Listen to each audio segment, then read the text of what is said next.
Assalamualaikum warahmatullahi and salam keluarga Malaysia. Yang berbahagia Datuk Zainal Abidin Abu Hassan, Ketua Setiausaha Kementerian Sains, Teknologi dan Inovasi.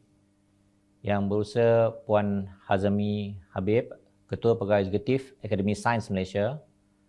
Profesor Emeritus Philip Kotler, Bapa Pemasaran Moden. Fellow-fellow kanan, hadirin dan hadirat sekalian. Syukur kepada Allah SWT dapat kita bersama secara maya bagi program Masterclass by Philip Kotler bertajuk Company Decisions and Marketing 5.0. Professor Emeritus Philip Kotler, it is an honor to have you with us today. With more than 50 years of experience, Professor Emeritus Philip Kotler is the father of modern marketing, an incredible author and consultant who has been one of the leading voices in marketing. I hope all participants shall benefit as much as possible from today's program, especially on ways to use new advanced technology in understanding customer needs, which is the key to running a successful business for short-term and long-term success. Keluarga Malaysia yang dikasihi, di sebalik cabaran pandemik COVID-19, usahawan yang bijak melihat cabaran ini sebagai satu peluang telah meneroka segmen pasaran dan strategi perniagaan baharu secara atas talian bagi mengurangkan interaksi fizikal. Kini, segalanya di hujung jari. Kaedah berurusan secara maya disambut baik dan diterima pakai ramai pengguna daripada pelbagai latar belakang. Hanya dengan satu titik klik, produk dan perkhidmatan dapat diakses secara online. Untuk makluman hadirin dan hadirat sekalian, menurut data daripada Digital Report 2021, pada bulan Oktober 2021 sahaja, pengguna internet global mencecah 4.88 bilion. As we all know, the internet has no boundaries and it has a global reach. Wherever the network is available, internet can be used for making our work and businesses easy. Maka, apabila kemudahan ini diguna pakai dengan baik, kreatif dan inovatif, potensi penerimaan dan pembelian produk atau sesuatu perkhidmatan itu sudah pasti adalah lebih meluas. Iaitu bukan sahaja di dalam negara, malah di peringkat antarabangsa. Namun untuk pergi jauh, penggunaan teknologi semata-mata tidak mencukupi tanpa penguasaan terhadap strategi pemasaran yang baik. Produk dan perkhidmatan yang hebat juga tidak akan diketahui oleh orang ramai jika kaedah memasarkannya kurang menarik minat pengguna dan pelanggan. Lantas, pada para peserta yang menyertai program Masterclass hari ini, berilah tumpuan penuh kepada perkongsian daripada Profesor Emeritus Philip Kotler. Ini adalah peluang keemasan anda. Hadirin yang dihormati, menerusi pendekatan whole of nation, penglibatan pelbagai pemegang taruh seperti agensi kerajaan, syarikat-syarikat swasta serta peniaga kecil dan sederhana dalam inisiatif pemasaran dan penjenamaan MySTIE 5.0 ini perlu dititikberatkan. Bagi mencapai sasaran pemasaran yang lebih luas, pada sesi ini juga, MySTIE bersama Akademi Sains Malaysia hari ini turut melancarkan inisiatif pemasaran dan penjenamaan MySTIE 5.0 sebagai salah satu solusi kepada perniagaan dalam sektor yang terjejas akibat pandemik COVID-19. MySTIE yakin inisiatif pemasaran dan penjenamaan MySTIE 5.0 boleh diaplikasikan oleh usahawan-usahawan tempatan untuk menginsankan teknologi atau humanizing teknologi. Tujuan inisiatif ini adalah untuk merancakkan lagi sektor ekonomi negara melalui pendekatan data-driven marketing, predictive marketing, contextual marketing, augmented marketing, dan agile marketing.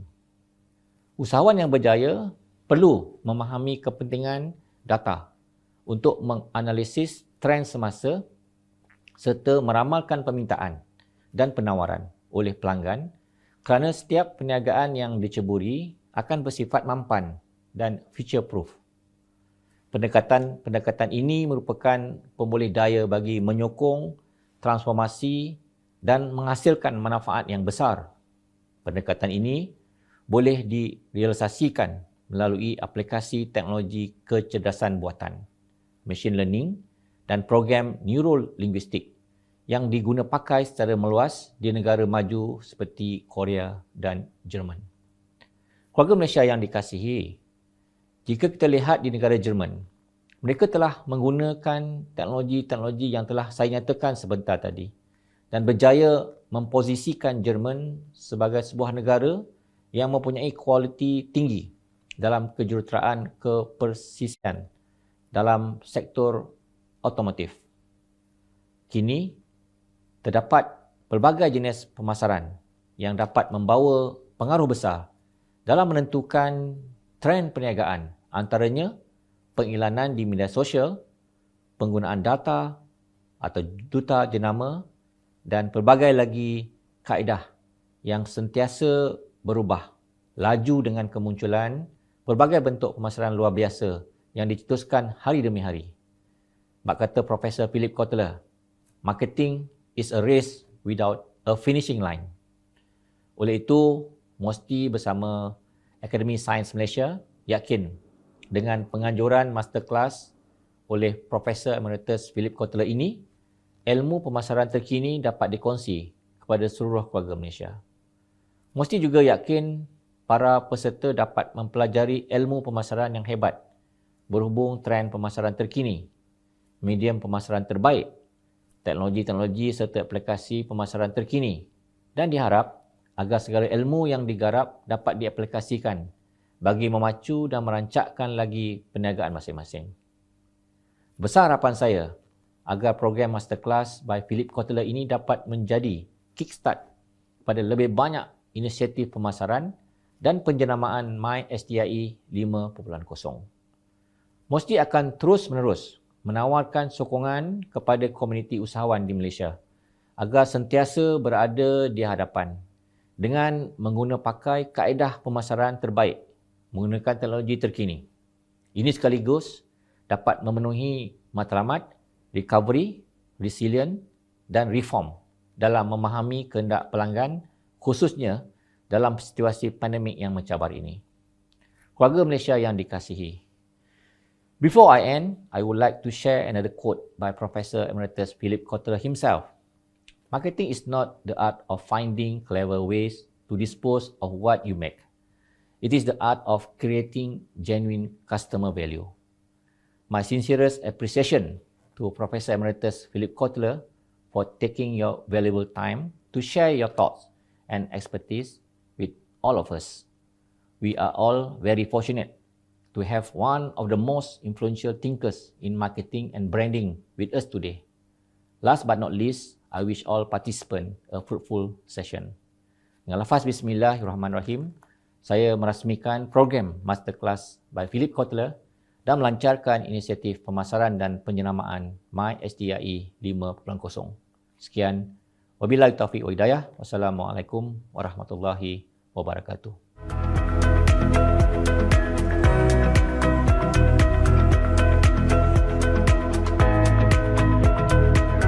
And what you see is just my cover page. There's a picture of myself. There's also a book, Marketing 5.0, which I will explain. There's a new book that I wrote called, strangely, H2H Marketing. What does he mean by H2H? Human to human marketing. In other words, we forget often that there are people, whether they are the CEO or the fella on the factory floor, they're people. And I want to bring much of that back into marketing. You know why? Because many of our transactions are impersonal. In other words, I can go on the computer and order something online. I don't know anything about the person selling it to me. I know the brand, but it's an impersonal thing. It's much different than when a salesman who really knows and loves a customer meets the customer, goes out to dinner, and there's a real human-to-human transaction taking place or interaction. The third book on that cover is finally my latest edition of my textbook called Marketing Management. It just came out. It's number 16. Each one has been perfected for the time. This one is quite digital and quite mathematical, but it's the latest version in 800 pages. In fact, I don't want to write 800 pages every year. That's why I did Marketing 5.0 of a few hundred pages to bring current things to your attention. Let's move on. Next slide. Yes, the next slide, please. I always start with the companies because basically they have to make very important decisions. They do the marketing. Not that we consumers don't do some marketing. I can comment on that too. In fact, some consumers are doing sometimes what I call demarketing, where they don't like something, they will oppose it using marketing. That would be demarketing, but we will start with companies. And companies face many questions today. One big one is COVID. How long will COVID last? And what changes did it produce? What will be the post-COVID market look like? What is it going to look like?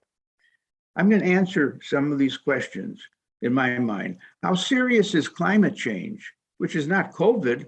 COVID begins with a C. That's the current curse, but the next curse is going to be climate change.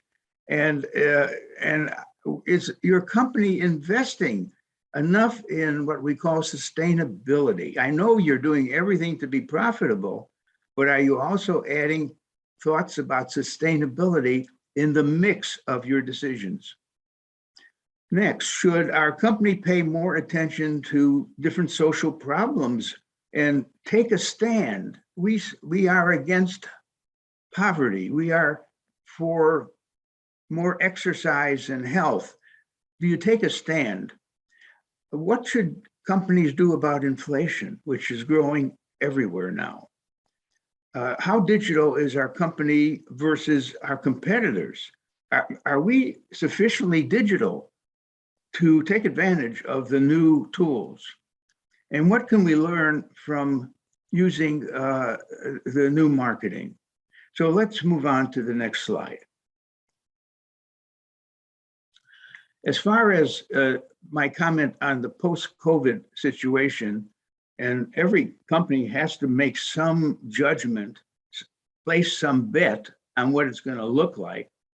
There are four big possibilities. One is when the pandemic is over, we may be back to the same normal we had and what we defined as normal, going out, shopping, going into stores, going and seeing plays and concerts and all that.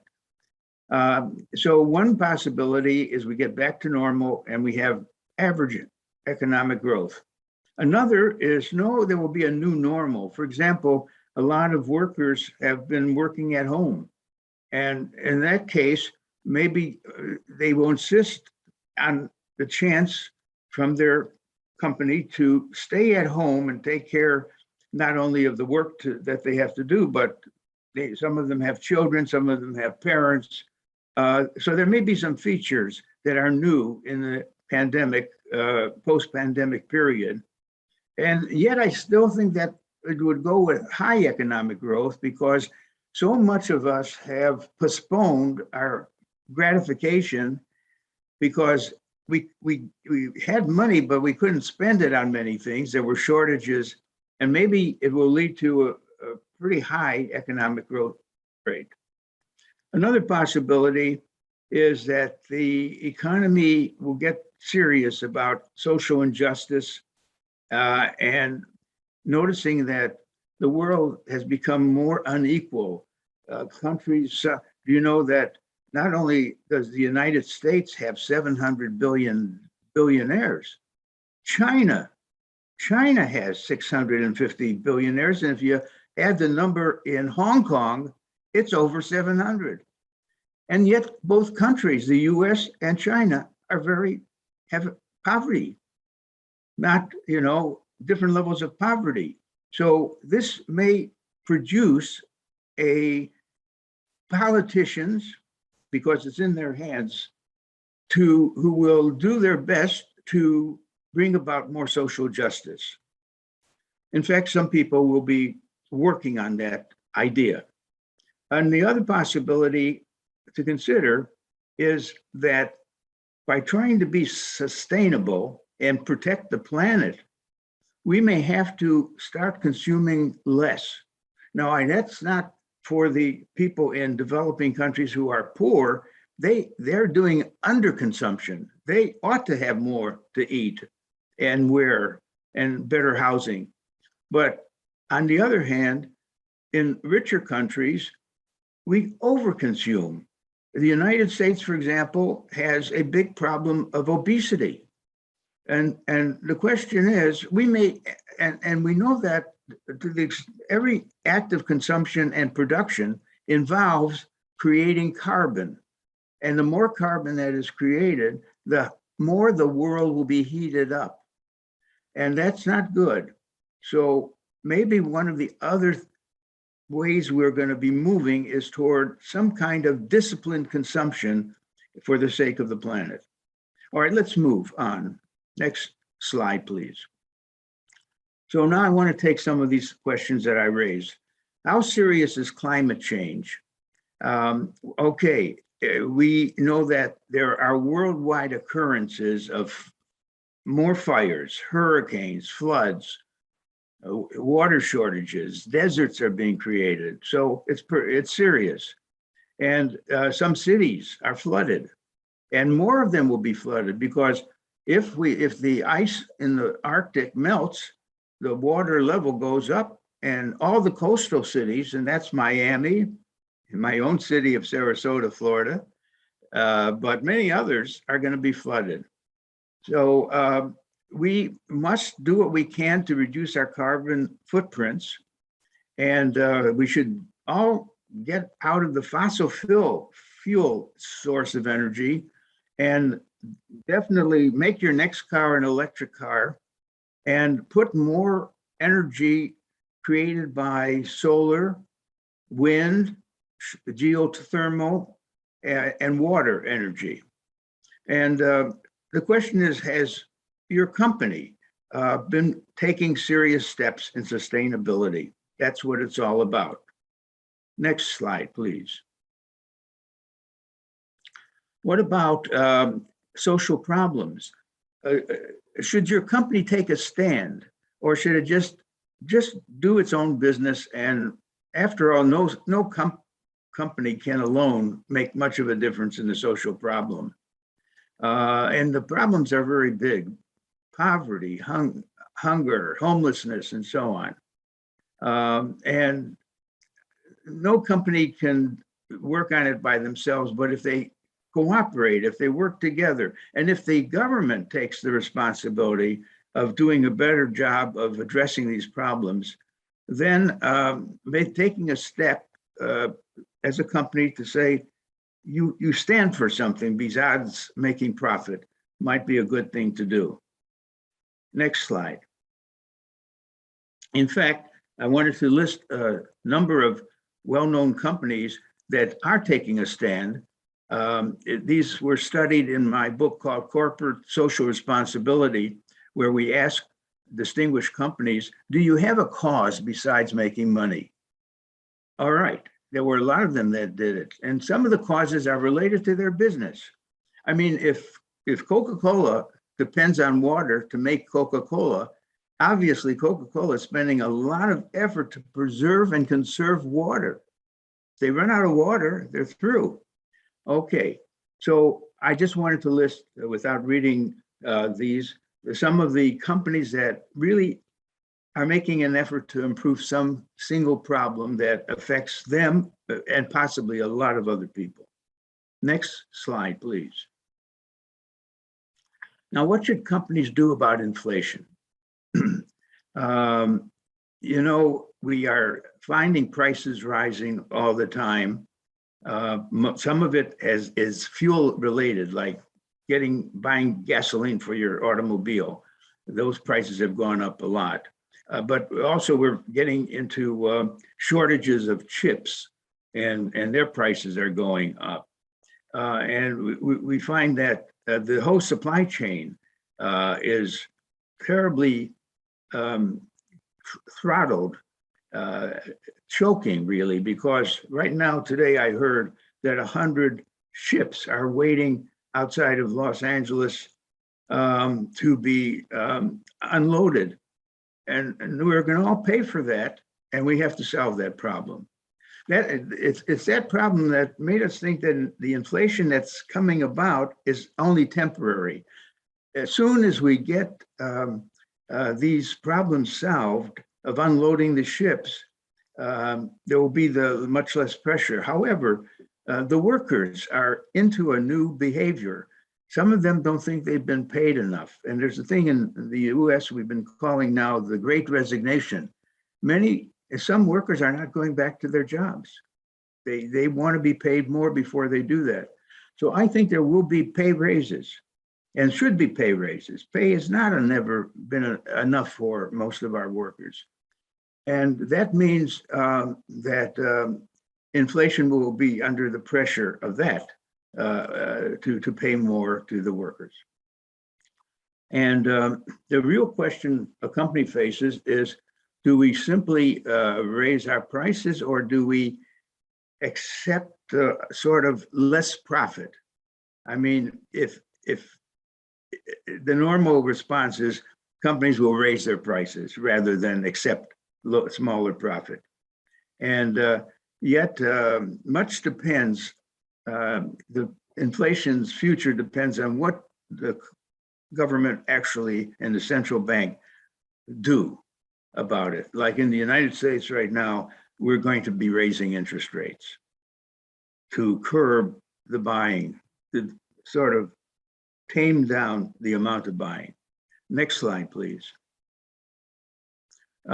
Now, I'm asking you, if you're with a company, how digital are you? Do you have people in your finance department and your marketing group that are digitally competent? Now, the truth is, if I go to marketing in most companies, the senior people, they had a computer possibly, but they didn't get trained in coding, and they didn't work with Facebook and Instagram and other things. So many of them have to hire young people. Marketing will benefit if they go out and spot the right talent and add those people to the marketing group. Another question is your company buying and gathering demographic and psychographic data on individual customers? Now, most companies have worked on segments. We can pretty well describe a segment. Women aged between ages 35 and 50 who are middle class and well-educated. That's a segment. And maybe that's a segment you want to serve. But doesn't it mean more if you knew the names of these women and their behavioral patterns and what they consume and what their needs are? And that means you got to collect a lot of data. And now that's posing issues of privacy. Do companies have a right to know that much about me or you? And the question is, how much data can you legitimately collect to basically help the customer? Namely, because you'll understand the customer's needs better, and then you'll do a better job of serving those needs. And I want to raise the question of, have you tracked the customer journey that ends up in your store or your business? I'm going to say more about that idea of mapping customer journeys. Next slide. You may have heard that marketing has gone through stages. I want to distinguish 5 stages. The first one is the normal one. When a company got started, its job was to make something and sell it. And give a reason, give a rational reason, not an emotional reason. This is this product it lasts the longest. This product has the only extra ingredient that every competitor should have put into their product. Something like that. It would be a reason why it's there. So let's call that functional marketing. But what we've discovered is how emotions are so important in the buying and the selling decision. Basically, I would say that consumers probably that 70% of their decisions are based on emotions. You know this in a supermarket. They buy many more things than they plan to buy at the time they leave the store. They see something and they want it. And so we got to understand emotional behavior. As a matter of fact, a lot of marketers want to stimulate certain emotions, like sometimes a little fear that if you don't have something, you'll be hurt by not having it. But the point is, also producers, the CEO himself is making decisions partly emotionally. I might try to get a CEO to make a big investment, but he wants to be careful. He wants to be careful. Doesn't want to be embarrassed by a bad decision. So he has some strict guidelines and he puts guardrails on some of his own decisions just to be not making a bad mistake. Marketing 3.0 was a higher idea of marketing, that our job is really to help individuals live a better life and to have more well-being, more health, more satisfaction. Marketing 3.0 is really a very fine view of what our job is. Now, Marketing 4.0 was written up as a separate book, and I had to write it. It's 200 pages, but we had to talk about the digital revolution and help companies move as quickly as possible into the digital age. And soon afterwards, we wrote Marketing 5.0 because many new technologies were beginning to appear. And I'm not just talking about artificial intelligence, I'm talking about 3D printing and other things as well. And we wrote 5.0 to introduce a lot of new technologies. Okay, let's move on. Next slide, please.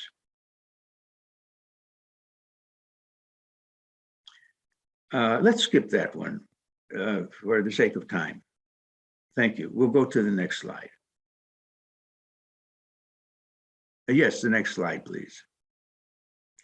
Because I want to get to what can we learn and use from Marketing 5.0, one of the books that I think has been a super success around in many countries.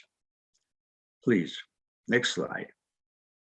Okay, what we do there is we go and look at real behavior, and we distinguish 5 different groups because, well, what do I mean? The baby boomers are running the country basically because these are very senior people.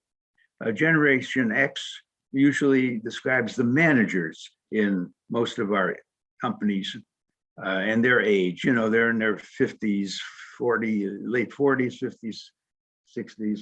And then Generation Y will be the millennials, who already have some people working for them. They're in their late 20s, early 30s. And then there's Generation Z, which are still going to almost school and getting trained, but you want to start hiring some of them soon. Okay, now the main thing is each generation has grown up with very different experiences. They experience different world events. I mean, just think of your parents went through World War I or World War II. You didn't if you're a younger person.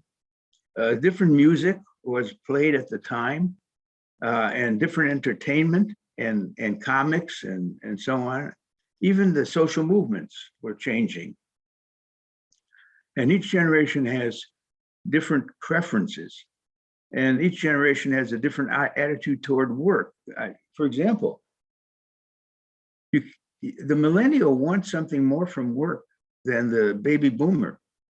The baby boomer was happy to get a job and to be paid something.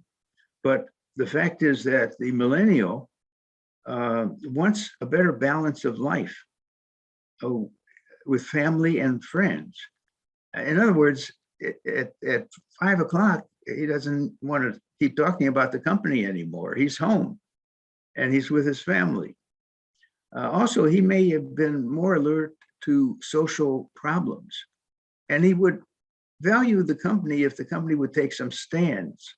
So he's a different kind of guy than what we call Generation X. Okay. And it's very important in hiring people to, and also to create products for different groups to know what their generation is. Next slide, please.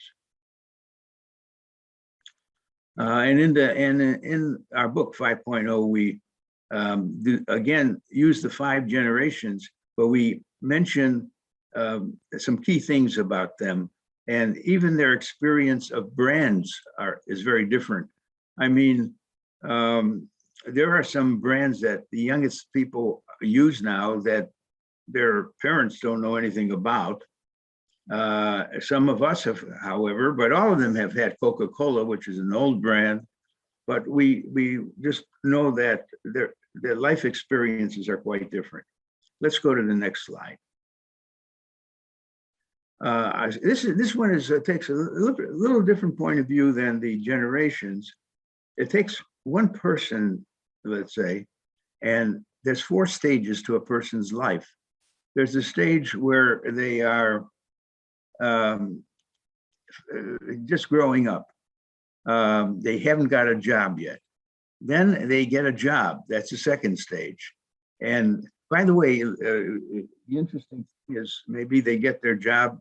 They may have worked for McDonald's or something, but to get what I call a real job that they're going to stick with, they may get it at age 20 and work until 60. That's 40 years of work. And then if they live to be 100, and we are having more people who are living to be 100, then they have to figure out what to do between ages 60 and 100 when they don't have any work. In China, for example, I think women have to quit their job at age 50 and men at age 60.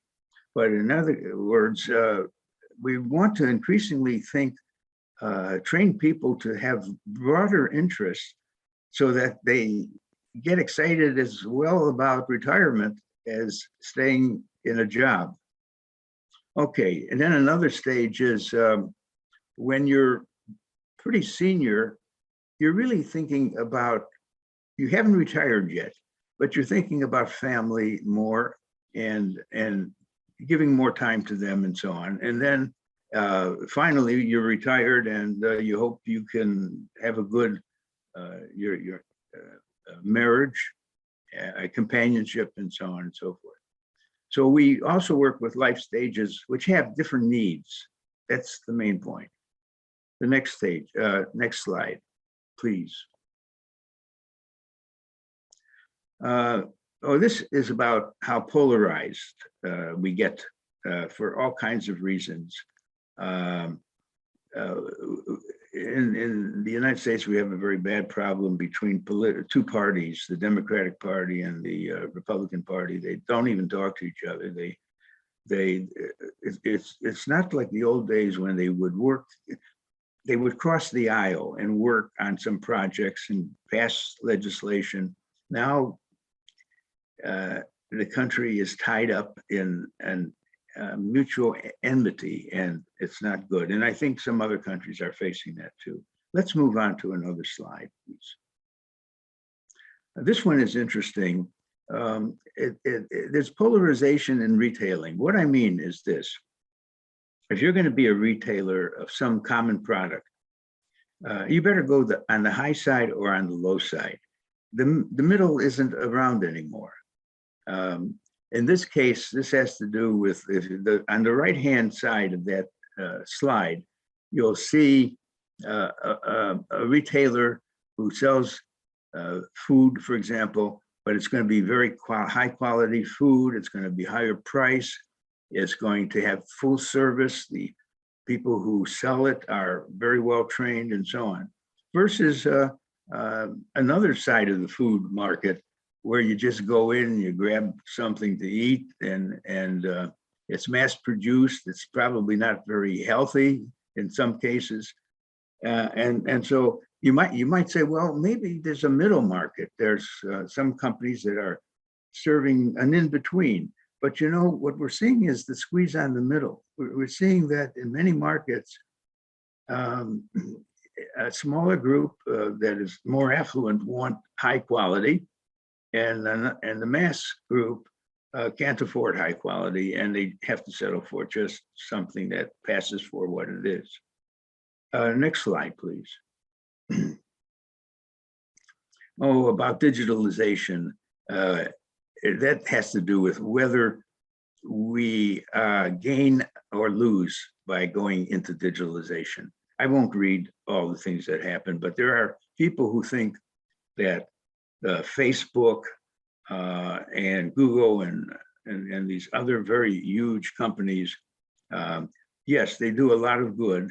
Facebook connects us, connects more people around the world, but at the same time, lets a lot of hate talk and other things happen, and disinformation without censoring it at all and causing a lot of problems. So there's two views of digitalization about how good it is and how bad it might be. Next slide, please. The customer's journey, very important concept. We use in the book called Marketing 5.0, the 5 stages that we use. And let me, I'm going to, the first stage is just creating awareness. The second is to make the person find the product appealing. And then the third stage is the person will ask a lot of questions. You better be prepared to, if they got that interested and they find the product of interest, they're going to ask questions, answer them, and then they will move and maybe try the product to buy it. And if they like it, they may buy it again.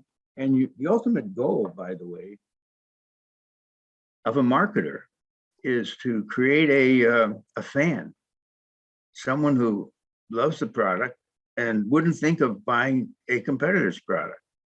And we might call that person an advocate for your brand, or an evangelist. If the person is so enthusiastic about your automobile, which he bought, he may evangelize and tell every person he knows how great the car is. Okay, that would be a dream state to try to achieve. And the chart, this kind of chart that you'll find in the book will say more about what are the main tools that move a person through the 5 stages. All right, go to the next slide, please. Well, that simply shows 4 different ways to gather information about individual consumers. Certainly, you want to know some things about their geography, where they're located, and what are the traits of buyers in different, in hot weather, cold weather, different locations. Then behavioral data. What actually happens in the stores? If you were to watch a customer in the process of going down and up and down aisles, and look at the ticks that take place about how long do they watch a certain shelf and maybe pull the product out and look at the ingredients. Do they do that at all? That would be behavioral data. And then there's demographic data, which would be how old is the person? Is it male, female, income level, education level, and so on. And then psychographic traits that may be useful to know. So most of this is of value, and models are being built of consumer behavior. Many marketers go to meetings with paper and they present papers on on deep studies of consumer behavior in for the hotel industry, knowledge of how to greet the customers and what the customers expect. And by industry too, you get a lot of studies of consumer behavior. And let's move to the next slide, please. Yes. Now, I mentioned to you that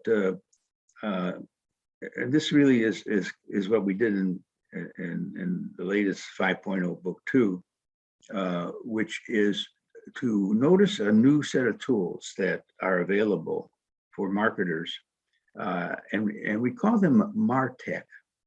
It's a shorthand. It's marketing tech.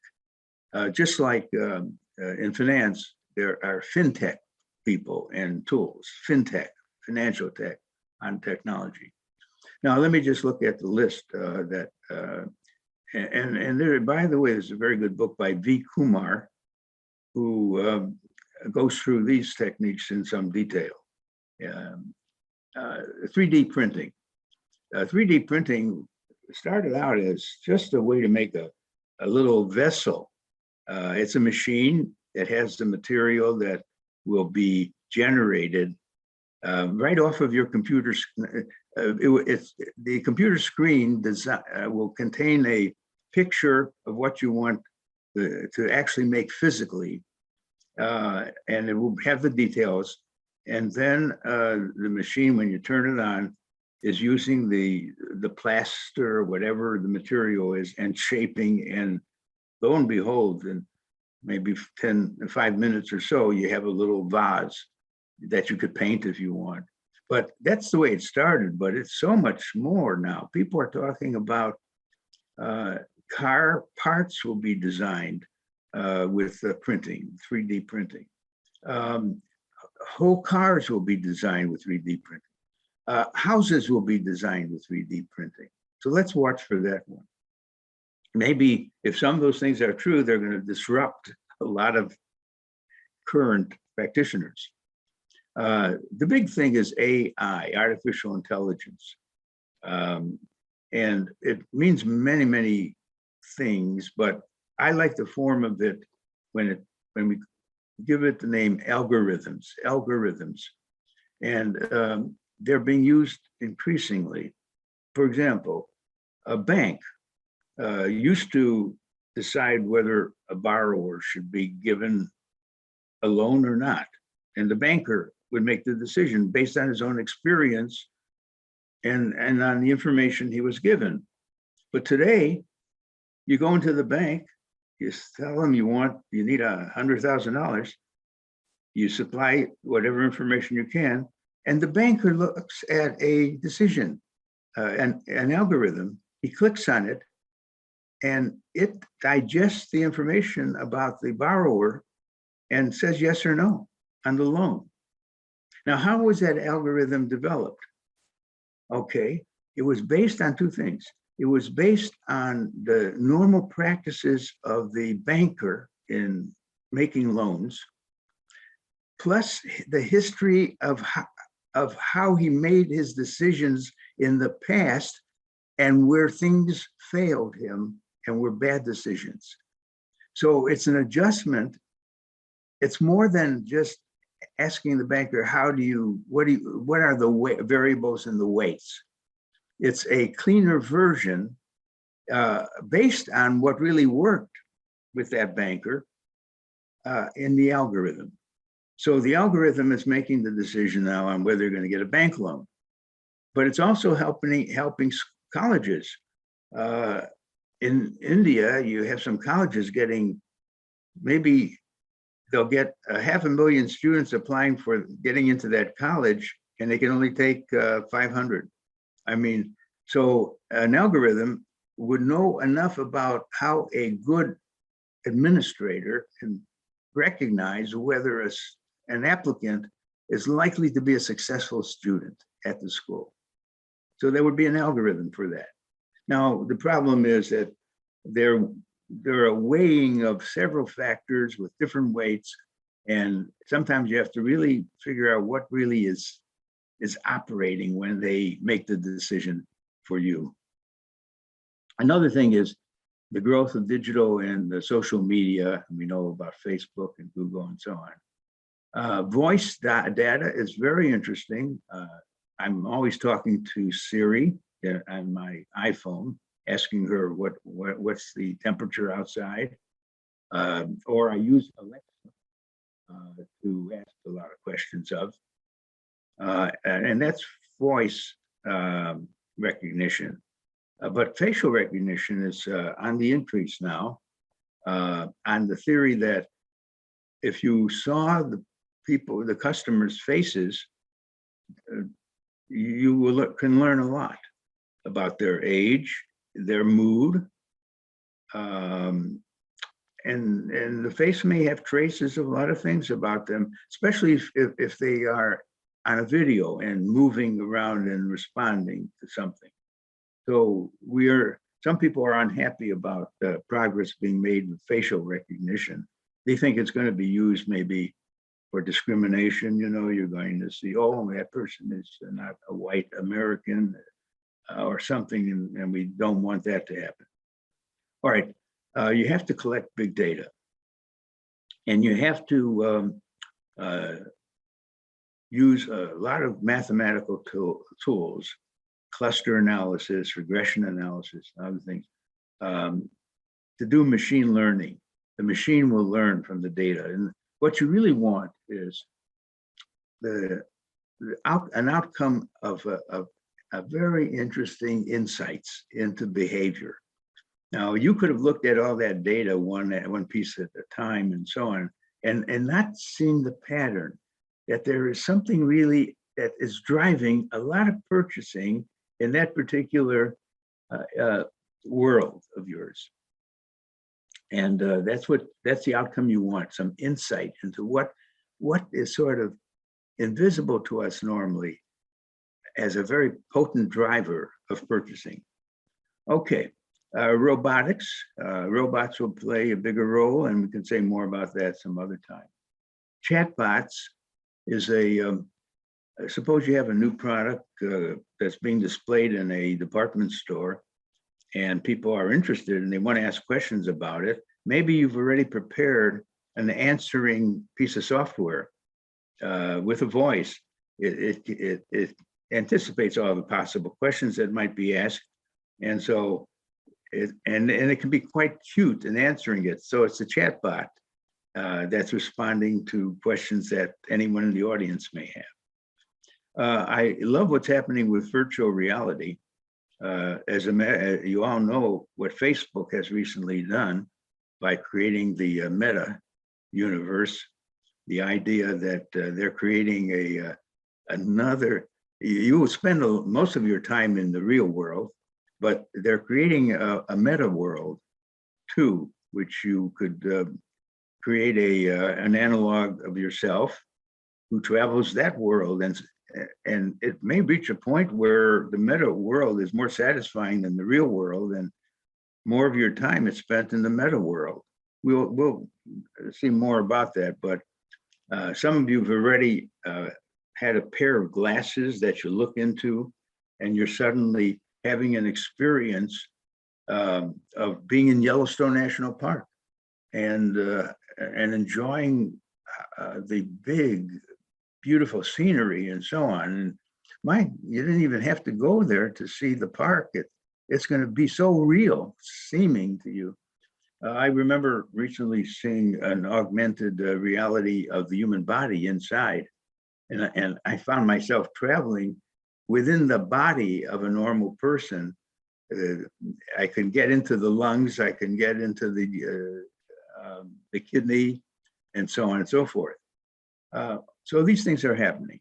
Blockchains and digital money will play a big role in the future.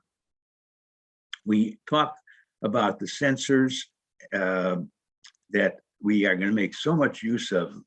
Sensors, we do that, of course, with temperature. We set a certain temperature in our home. But what about walking towards your car and the car door opens?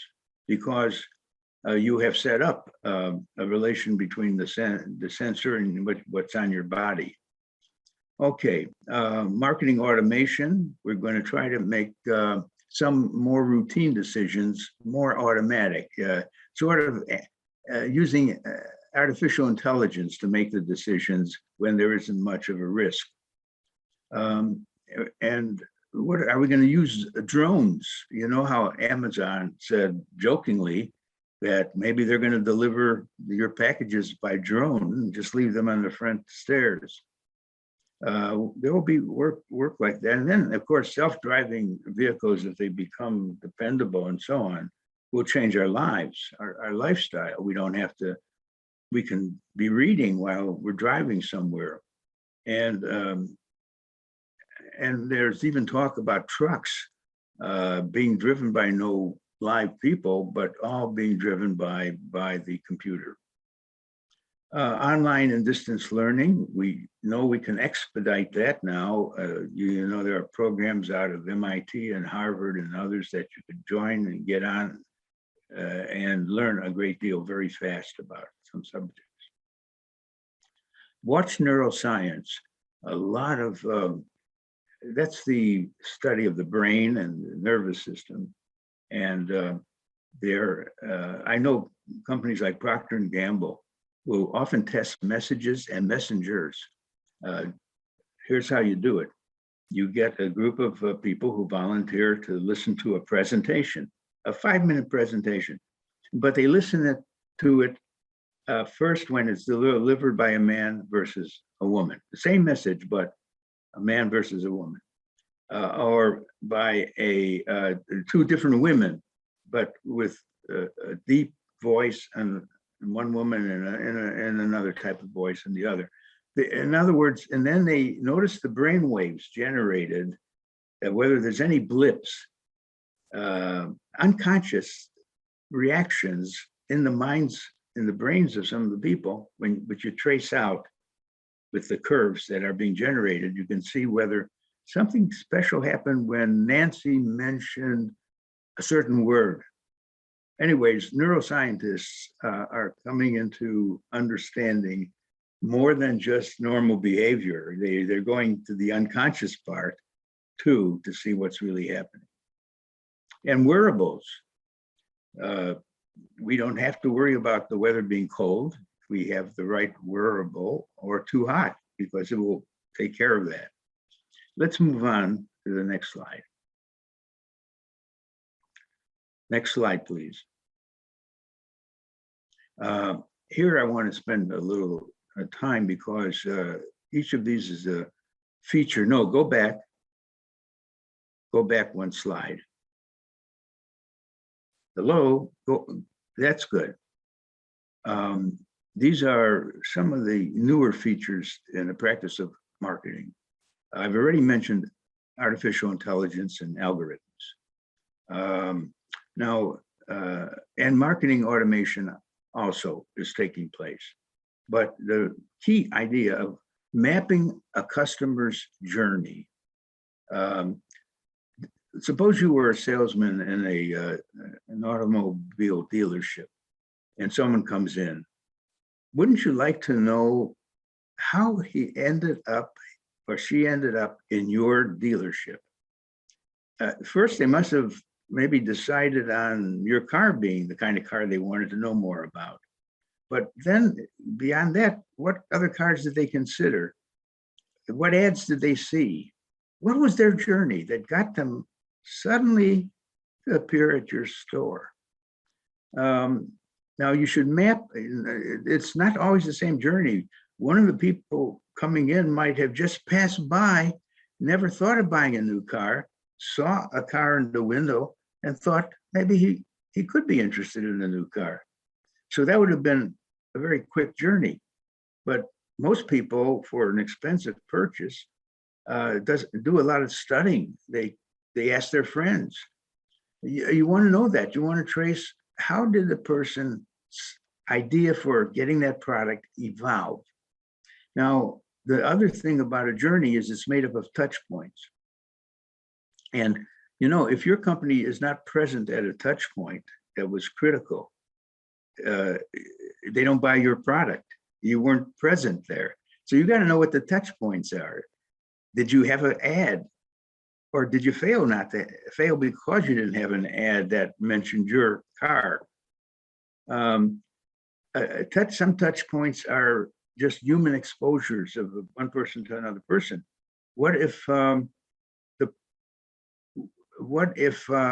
I mentioned I was interested in buying a Cadillac, American car, and I asked an older person about it, and he said I had such a bad experience with that car. Well, you know, for me, that's a moment of truth, bad truth. I mean, it's valuable because I heard something that affected my journey. Now, make sure you can not only be at every important touch point, but create a positive moment of truth with every experience. Another big thing happening is persona marketing. Most companies work with ad agencies, and the ad agency needs to know who is the target customer.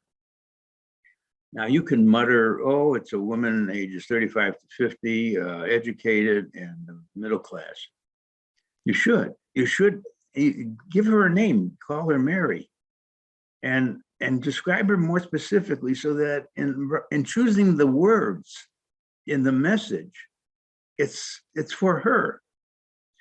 Because if another customer is 15 years old and might be interested in a similar, let's say a purse, you're not going to address that person with the same language you were going to address a middle-class 35-year-old woman. So you create persona, and that helps the copywriters. Now, content marketing, very interesting. Most marketing is hard sell. It's there it says, buy me because I'm so able to help you and satisfy you. But content marketing has taken on the meaning too of developing nice stories and pieces of information of interest to your customers. Let's say a lot of your customers are sports-minded people. Just the fact that in their email or envelope might arrive a nice story that they missed about a famous episode in a football game has warmed up the relationship. It's what salesmen do all the time. Salesmen always look up for content, come out with content that is not hard, it's not selling. It's just warming up the relationship, that I know what you're interested in, and here are some things that might interest you. Now, influencer marketing is very big now.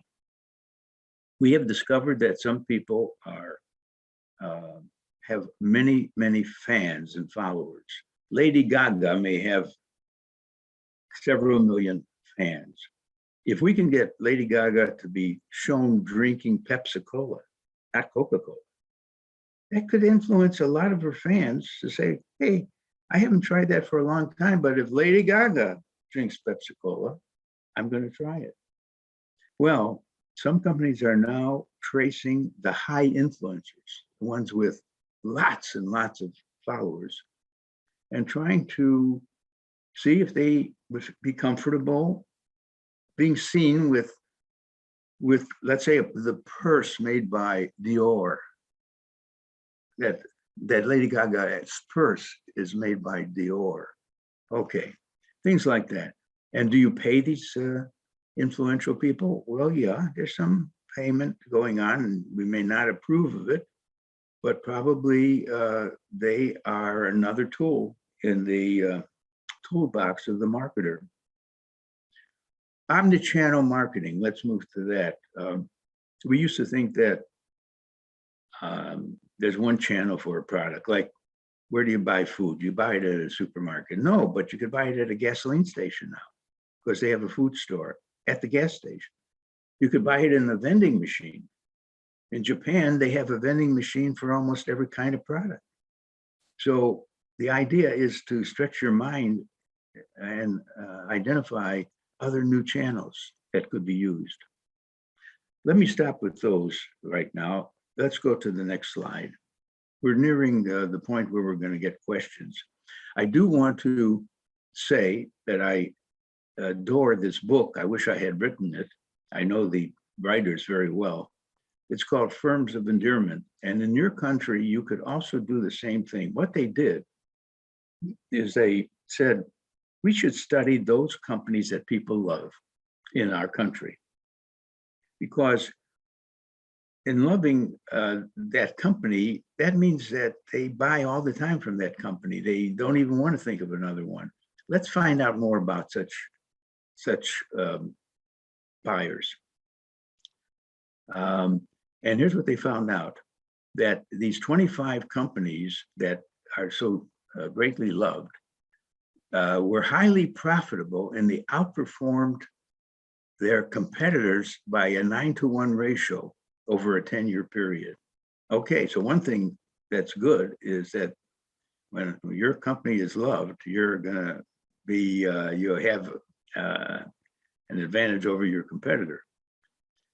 These companies also had happier and more motivated employees, happy and loyal customers, innovative and profitable suppliers, and environmentally healthy communities. Wow, isn't that an ideal company? Well, I want to be such a company. So let's go to the next page. What are the characteristics of these 25 firms? Well, they had common characteristics. So now, to me, this is the menu for being a great company. All right, point one, they care about the stakeholders, not just the shareholders. They're in the business of making money for all the members of the company and its success, all the stakeholders. And the executives in these 25 companies were paid well, but they weren't paid outrageously. Too many companies are paying 300 times what the average worker gets paid. It sounds, when you go back to Peter Drucker, he said 20 times is more than enough. They operate an open door policy. You could always, in these companies, reach top management if you had a good idea. The employee compensation and benefits were higher than the competitors. And the training was longer and the employees stayed longer. Good. They hire people who are passionate about customers. They view suppliers as true partners. And they believe that the corporate culture is very important. They have created a beautiful culture. And the biggest interesting thing is these companies don't spend that much on marketing. Why? Because it's done by their advocates. Their evangelists are so happy about these companies. They do more talking, and why pay money for ads? Okay, let's move on. Next slide. It's about marketing in the future. I'll summarize some things that I see happening. Consumers will be able to select the best brands without being exposed to much advertising or salespeople. Now, wait, isn't marketing basically about advertising and salespeople? Yes, it has been. But let's take the pharmaceutical industry. You know that a salesperson can hardly get to see a doctor to sell him a new drug. The assistant says, oh, the doctor's very busy, which he is, or she is, and just leave the new drug and a brochure, and he'll call you if he has any questions. So the salespeople are being shut out of the relationship. Well, we can use ads, but how do we know they're even going to look at ads? And in some countries, we don't advertise medicines.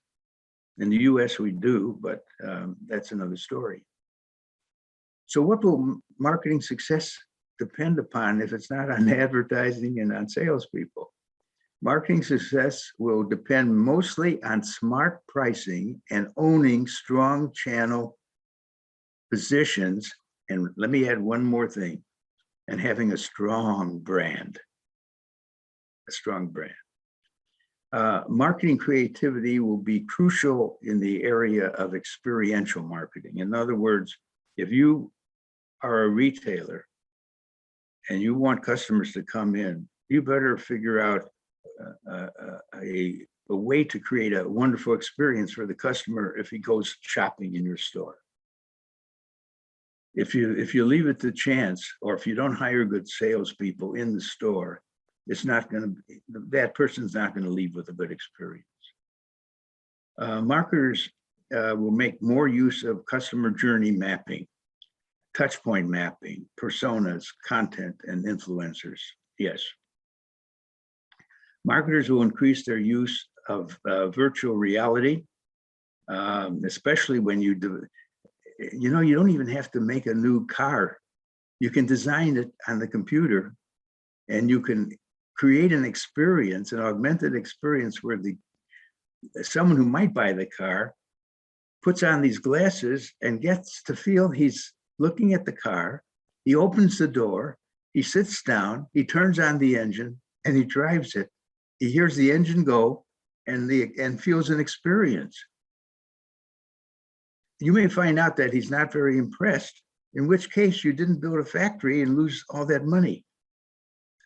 And in the case where he's very impressed, you can go with more confidence and build the factory.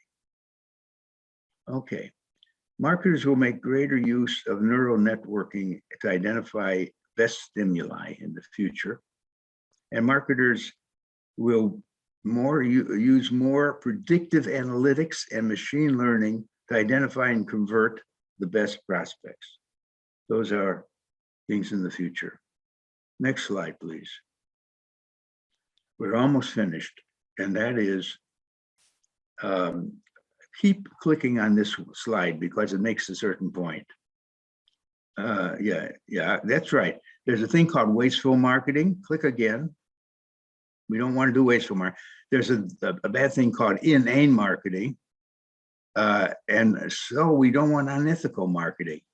So I wanted to throw 3 types of marketing out of the window: inane, wasteful, and unethical. And so that's my case for H2H marketing. Next slide. The next slide is my last slide. It's a slide I use a lot. It wakes management up. Within 5 years, if you're in the same business you are in now, you're going to be out of business. Why? Customers change, technology changes. You've got to be flexible and resilient. People are trying to disrupt your business. You are the one who should disrupt your business is you before someone else does it. And you can find out who they are who might come after you, and then you can do the job you're supposed to do to disrupt your business. So those are my thoughts.